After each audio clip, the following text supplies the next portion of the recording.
안녕하세요. 시편 23 편입니다. 네, 오늘도 여러분들과 함께 또 나누게 되어서 너무나도 기쁘네요.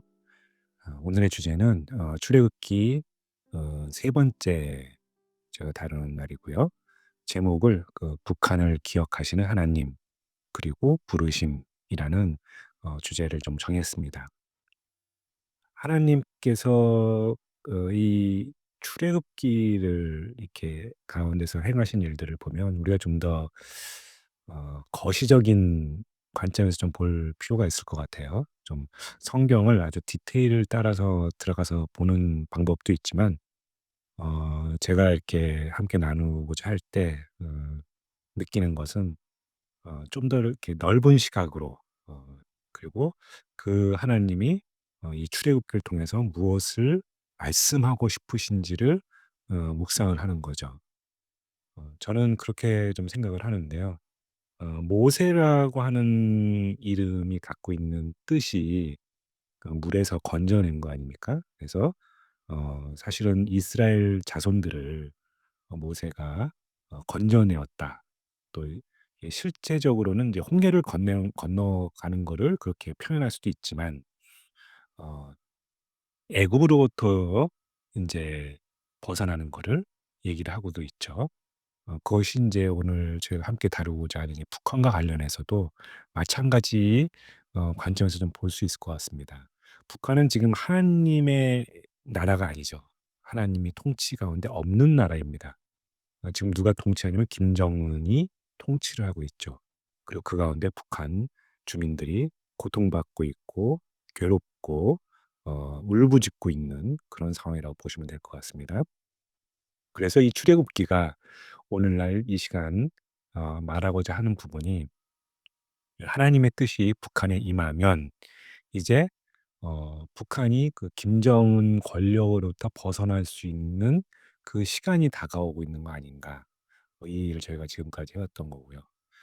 그래서 모세가 이스라엘 자손들을 애굽으로부터 구해내었듯이 누군가 하나님이 세우신 그 영적인 지도자가 북한을 김정일 정권 그리고 그 배후에 있는 사단으로부터 구해내는 역사가 이루어지기를 이제 기대하는 거죠.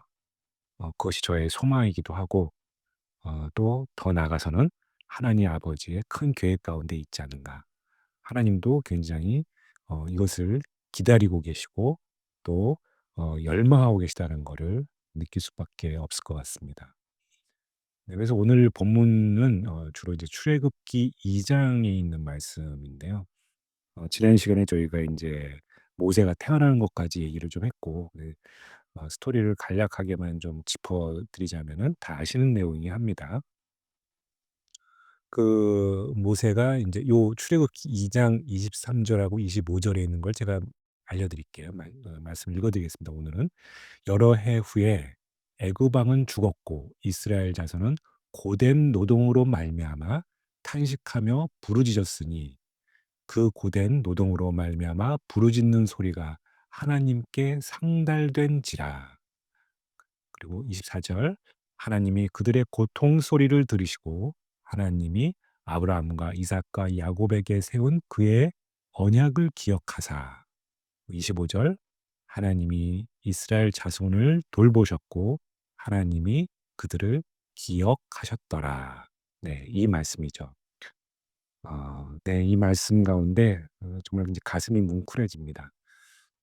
출애굽기를 보면 이렇게 좀 전반적인 분위기가 좀 어둡죠. 네, 어두워요. 왜냐면 그 애굽을 인제 가운데 있는 그 이스라엘 자손들을 또 생각을 해야 되고 어 이 아주 험난한 과정들이 이 출애굽기 뒷부분을 이제 기다리고 있는 거죠. 그래서 인제 전체적으로 어두운 거죠. 또 북한을 보더라도 아주 그냥 깜깜한 어둠이 지배하는 곳이라는 생각이 들죠. 뭐 전기가 없어서 그런 것뿐만 아니라 이제 영적으로도 그런 거죠. 어 그 가운데 촛불 하나만 켜져도 그 빛이 아주 멀리까지 보이는 곳. 예. 그러니까 그 가운데 하나님의 소망이 있고 하나님의 빛이 있는 거죠. 그래서 오늘 이 말씀을 같이 나누면서 그런 생각을 하게 되는 겁니다. 크게 인제 두 가지를 하나님이 여기서 좀 어 이제 묵상을 하면서 깨닫는 부분이 있는 것 같아요. 그래서 고걸 나누기 전에 그 재미난 부분을 하나님께서 이 모세의 그 나이 성경에서 언급할 때 나이를 보자면 애굽 사람을 죽이고 인제 모세가 도망가는 그 시점, 그 태어나서 이 시점까지 그러니깐 이제 왕족으로서의 그 교육을 받죠.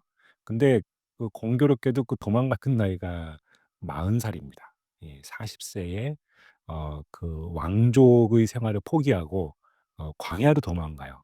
예, 애굽 사람을 죽였기 때문에. 그리고 광야 생활을 하는데 그게 또 40 년입니다. 그래서 이 광야 생활이 마칠 때 끝날 때 하나님이 모세를 부르시는데 그때가 80 세예요. 예, 또 40 년이 지난 뒤죠. 예, 그리고 그때부터 하나님의 부르심에 따라서 이스라엘 자손을 이끌고 가나안까지 가는 일을 합니다. 그리고 그 가는 과정에 또 수많은 일이 있는데 그 역할을 모세가 뭐냐면 하나님과 이스라엘 백성 가운데의 중재자로서 인제 모세가 그 역할을 다합니다.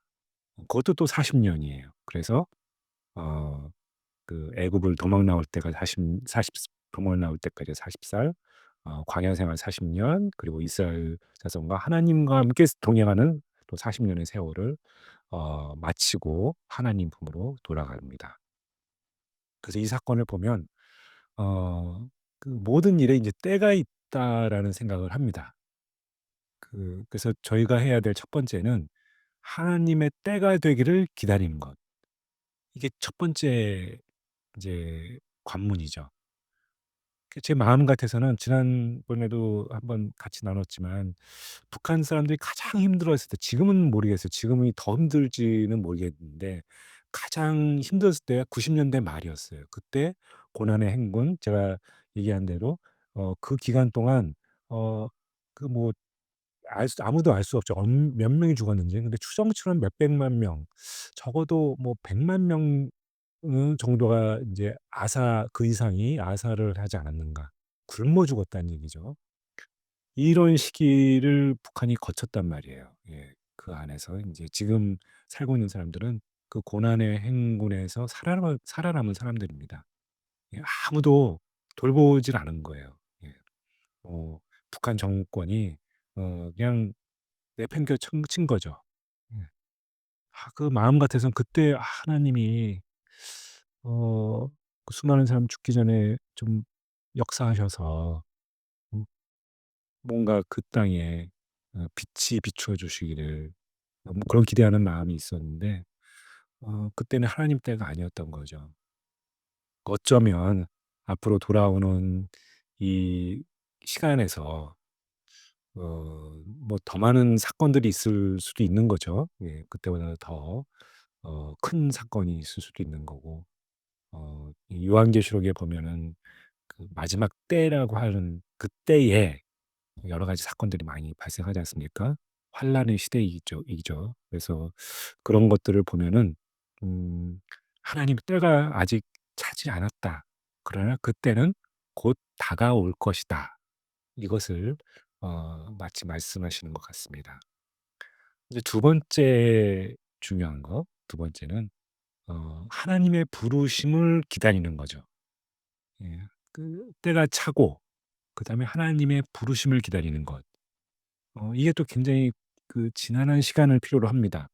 우리 인생의 삶 가운데서도 우리가 겪게 될 수많은 고난의 시간들이 분명히 있거든요, 우리 인생 가운데. 그래서 그 시간을 믿음을 붙들고 견뎌내고 이겨내고, 그리고 그 가운데 정말 이 어둠 가운데 우리의 소망을 보게 되는, 그게 인제 어둠 가운데 빛을 보는 사건이 있는 거죠.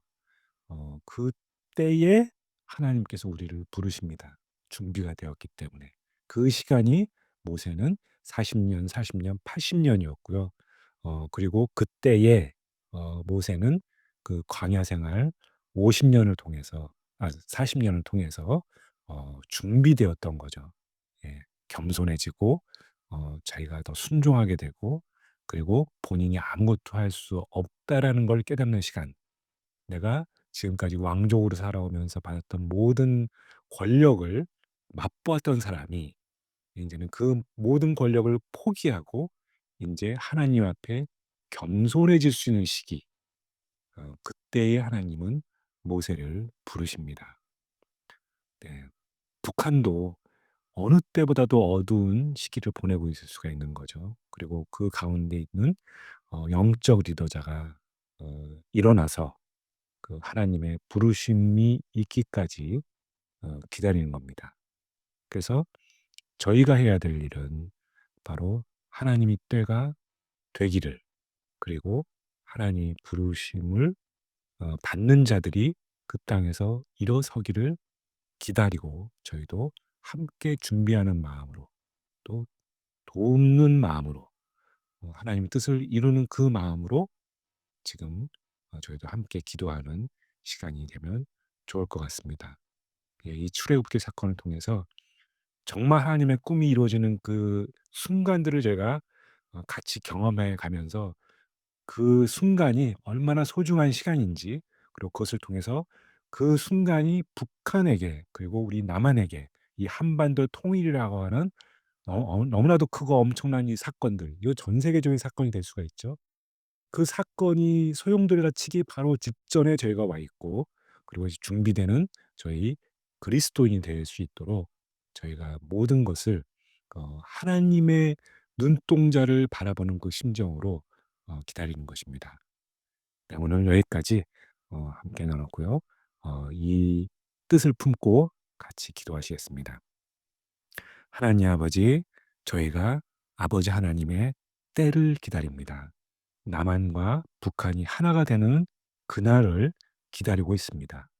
남한에 있는 저희 민족이, 또 북한에 있는 동포들이 그 한순간 저 38선이 무너지고 다시 손잡는 그날이 올 때까지 정말 저희가 하나가 되게 하여 주시옵고, 또 두 번째로 그 땅 가운데 준비되어지고 있는 수많은 영적 리더가 일어서서 하나님 아버지의 부르심을 받드는 그 순간이 다가오기를 이 시간 함께 기도합니다. 예수님의 이름으로 기도하였습니다. 아멘.